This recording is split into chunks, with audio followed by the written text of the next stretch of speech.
So as you guys know, Valve has made some major news and announcements the past few days, starting off with two announcements. First is the SteamOS, and now Steam machines, physical hardware that will use that OS. So let's talk about this.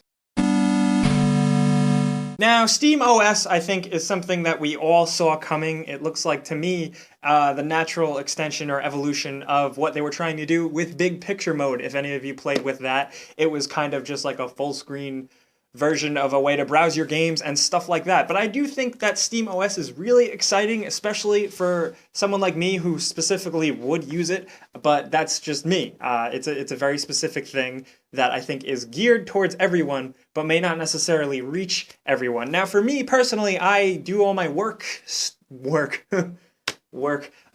stuff on a Mac, and then I play games on a PC. My PC just basically exists to play PC games. Yeah, I browse the internet on it, I do stupid shit on it sometimes, but for the majority of the time, it just exists to hold my Steam library and play games. So SteamOS would be pretty cool for me because it would just make my PC that I don't even really use. I don't really like Windows 8 that much. It would just make it a device to play games. I'll also probably play Netflix, play Hulu, but mostly just play games and be the Steam operating system, which is Linux based, which is cool, I guess, because it'll be more functional just toward games. It won't have other distractional things like Windows has that could hurt your performance slightly. Windows 8 is pretty good with that, but you know, it counts for something. But like I said, I am a very specific type of consumer, and this free operating system is going to be geared towards everyone. So I do think it will have a little bit of an uphill battle, especially, you know, in this big battle for the living room now that everything is, and especially with the PS4 and the Xbox One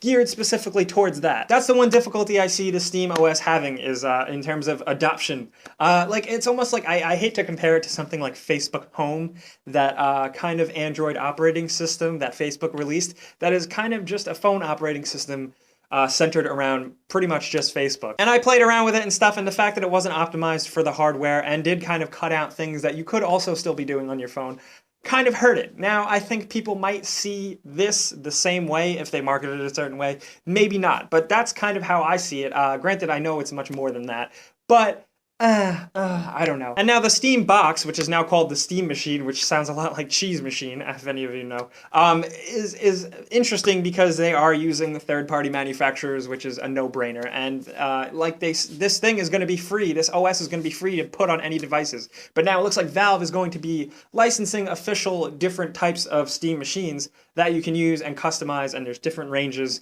And I think that's really exciting. Again, I think that's going to be geared just towards a PC audience, and it is going to be pretty damn expensive. So, I don't know. I mean, it looks like they are improving the life of the PC gamer in a way. But at the same time, I'm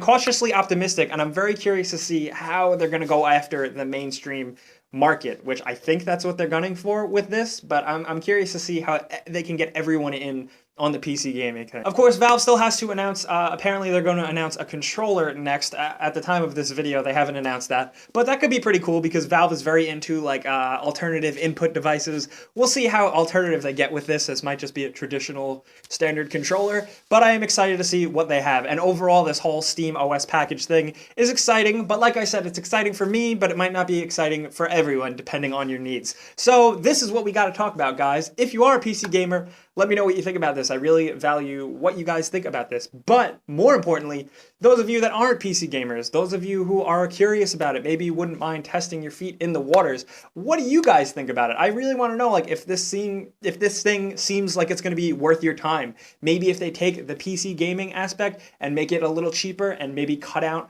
all the technical bullshit that you have to deal with all the time, maybe that could make it enjoyable for the average person. I don't know, but you guys got to let me know. Let's talk about it down in the comments below.